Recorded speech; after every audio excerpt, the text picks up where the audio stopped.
সূরা আল বাকারা আজকে আয়াত নম্বর ২৬ সম্পর্কে একটু আলোচনা করব।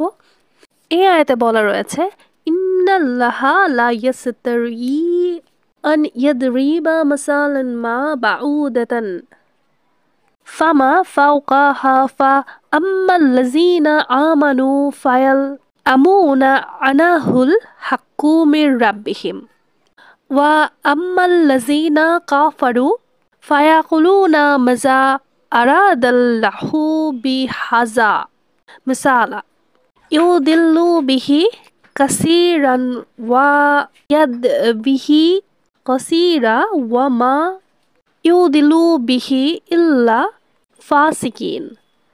প্রথম লাইনে রয়েছে ইয়াস্তাই অর্থাৎ লজ্জাবোধ করা, মাসালান অর্থাৎ উদাহরণ, বাওদাতান অর্থাৎ মশা, ফাওয়াকাহা অর্থাৎ তার চেয়ে ওপরে বা ক্ষুদ্র কিছু, আমানু অর্থাৎ ঈমান এনেছে, এরপরে রয়েছে আল ফাসিকিন অর্থাৎ পাপী বা সীমা লঙ্ঘনকারী।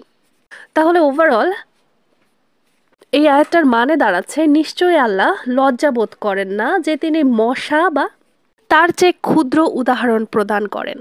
সুতরাং যারা ঈমান এনেছে তারা জানে যে এটি তাদের প্রভুর পক্ষ থেকে সত্য, আর যারা অবিশ্বাসী তারা বলে এই উদাহরণ দ্বারা আল্লাহ কি বোঝাতে চেয়েছেন। এর দ্বারা তিনি অনেককে বিভ্রান্ত করেন এবং অনেককে সঠিক পথও দেখান। তিনি এর দ্বারা কেবল পাপীদেরই বিভ্রান্ত করেন।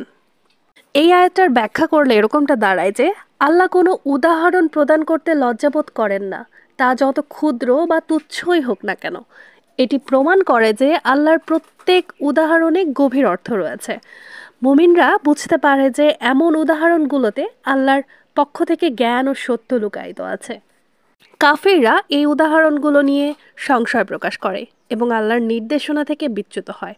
আল্লাহ সঠিক পথ দেখান তাদের যারা সৎ পথে থাকতে চায়, আর পাপীদের জন্য এসব উদাহরণ বিভ্রান্তির কারণ হয়।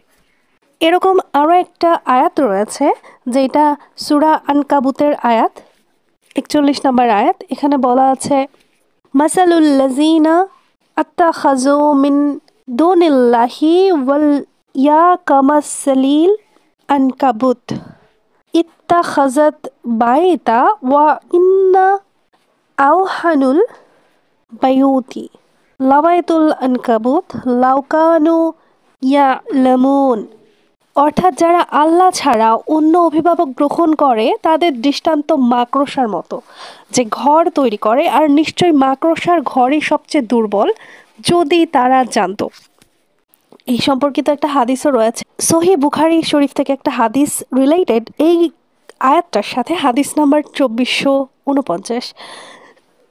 আবু হুরায়রা রাদিয়াল্লাহু তাআলা আনহু থেকে বর্ণিত, রাসূলুল্লাহ সাল্লাল্লাহু আলাইহি ওয়াসাল্লাম বলেছেন, কোনো ব্যক্তির প্রতি জুলুম করা হলে আল্লাহ কিয়ামতের দিন সেই জুলুমের প্রতিকার করবেন।